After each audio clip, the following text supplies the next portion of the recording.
बिस्मिल्लाहिर्रहमानिर्रहीम। अस्सलाम वालेकुम। पीवीटी न्यूज एचडी के साथ मैं हूं सुहेल चौधरी। नजर डालेंगे आज की अहम खबरों पर।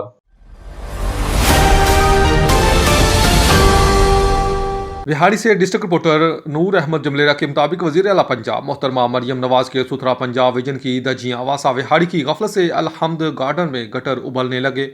वजीर आला पंजाब मोहतरमा मरियम नवाज के सुथरा पंजाब के वाज़े अहकामात को वासा बिहाड़ी ने खुलम खुला नज़रअंदाज कर दिया। बिहाड़ी के रहायशी इलाके अलहमद गार्डन में जगह जगह सीवरेज लाइनें उबलने लगीं, जिसका बायस गंदा पानी सड़कों से होता हुआ घरों में दाखिल होना शुरू हो गया। बिहाड़ी इलाका मकीनों के मुताबिक कई दिनों से गटर उबल रहे हैं। शदीद बदबू और ताफों ने जीना दोभर कर दिया, जबकि बच्चे, बुजुर्ग और खवातीन मुख्तलिफ बीमारियों में मुब्तला होने के खदशात शिकार हैं। शहरियों का कहना है कि वासा विहाड़ी मुतअद्दिद बार इतला दी गई, मगर फ़ोन कॉल्स और शिकायत दर्ज करवाने के बावजूद कोई अमला मौका पर नहीं पहुंचा। अहले इलाका ने शदीद गम गुस्से का इजहार करते हुए सवाल उठाया कि अगर रहायशी इलाकों में गंदा पानी घरों में दाखिल हो जाए और अदारे खामोश तमाशाई बने रहें तो फिर सुथरा पंजाब के दावे किस हद तक हकीकत रखते हैं।